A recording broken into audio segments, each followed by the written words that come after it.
Et davantage d'analyses avec Iyad Georges Boustani, auteur d'une constitution pour un Liban fédéral, en direct avec nous depuis Beyrouth. Bonsoir.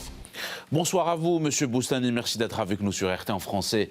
Alors, à quelle conclusion faut-il s'attendre dans ces négociations fragilisées par la mort aujourd'hui d'une journaliste libanaise et ces violations du cessez-le-feu?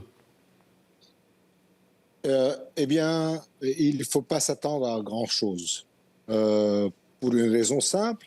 Et pour le comprendre, il faut revenir à la définition d'Ernest Renan, de la fameuse définition du pays, de l'État et de la nation. Donc, pour comprendre le Liban, il faut savoir d'abord que le Liban est une géographie, c'est un pays.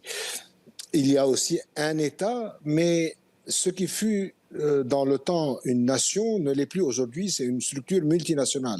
Les changements démographiques du Liban ont fait en sorte que c'est devenu un État multinational. Et donc, à partir de là, on le sait bien, un État multinational ne peut pas avoir de voix unifiée dans le politique, au sens d'un Carl Schmitt, par exemple, ou même d'un Hobbes, pour revenir plus loin. Donc, un État multinational n'a pas de voix concertée, n'a pas la capacité d'affirmer une volonté propre, parce qu'il est tiraillé par les nations intérieures qui le composent. Au Liban, le sunnite, le chiite, le druze et le chrétien sont des nations différentes qui chacune a sa propre politique étrangère et sa propre vision du monde. Et celles-ci sont en clash les unes avec les autres. Et donc, tout le discours que vous entendez dans les médias français, dans les médias francophones et anglophones aussi d'ailleurs, partent d'une mécompréhension profonde de la réalité sociologique du Liban et partent aussi d'une grille de lecture totalement erronée qui est celle de l'État-nation. Et donc, c'est un peu triste et même pathétique de voir que les plus grands diplomates, aujourd'hui, les personnes les plus compétentes, celles qui sont supposées pouvoir donner un peu de recul, de couleur, de nuance à la réalité sur le terrain, sont incapables de le faire et se bornent à une langue de bois diplomatique basée sur le vernis de l'État-nation qui ne s'applique pas du tout.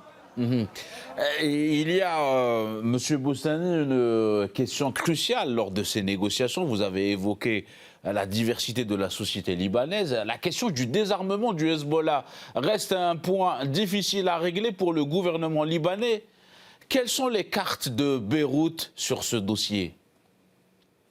Eh bien, elles ne sont pas nombreuses, elles ne sont pas fortes. Le Hezbollah d'abord, il représente le tiers de la population.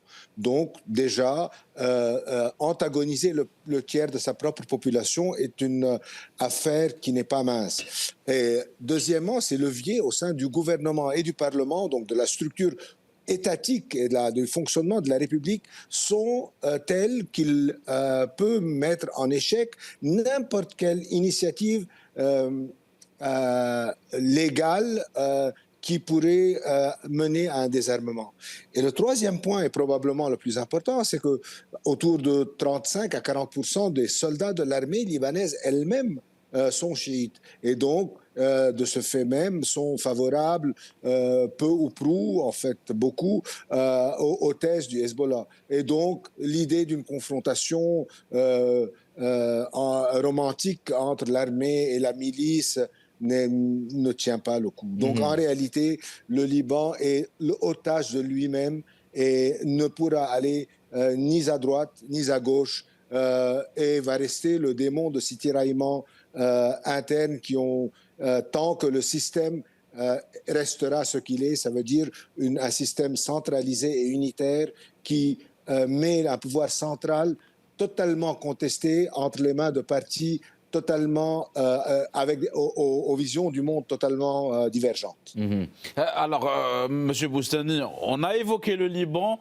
Mais en face, il y a aussi Israël. Côté israélien, comment vont être perçues les affirmations du président Joseph Aoun sur la souveraineté territoriale du Liban ? les Israéliens savent très bien, connaissent parfaitement la structure sociologique compliquée du Liban. Ils ne s'attendent pas à grand-chose et donc ils ont bien compris que technologie aidant, ils vont pouvoir refaire la bande sécuritaire qu'ils avaient dans les années 90-2000 avant le retrait. Mais cette fois, au lieu d'engager des troupes, ils vont engager de la technologie qui va faciliter leur suprématie sur une partie du territoire libanais. Donc, Israël ne se fait pas d'illusions. Il n'y aura pas de paix. Il n'y aura pas de cessez-le-feu. Il y aura une situation larvée de délitement de l'État libanais et duquel ils vont essayer de se prémunir en mettant en place cette bande, si vous voulez, de sécuritaire. D'autant plus que je me lasse à le répéter, le conflit entre le Hezbollah et Israël, ou n'est qu'une deuxième lecture, si vous voulez, du conflit entre les sunnites et Israël du siècle passé. Donc, et ce ne sont dans les deux cas qu'instrumentalisation à des fins de prise de contrôle du pouvoir à l'intérieur du Liban. Donc, en fait, le Hezbollah n'a jamais eu l'intention d'envahir Tel Aviv.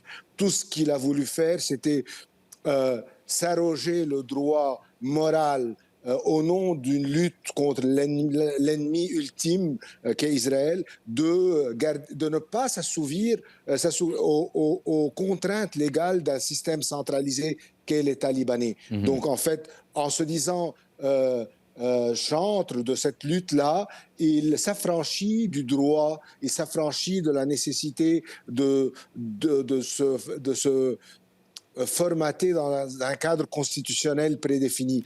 Donc toute cette affaire a un but uniquement interne. Eh bien, merci infiniment, Monsieur Boustani, pour votre analyse. Je rappelle que vous êtes auteur d'une constitution pour un Liban fédéral. Vous étiez avec nous en direct depuis Beyrouth. Merci à vous, Monsieur Boustani, pour votre analyse. Merci infiniment. Merci beaucoup. C'est vous.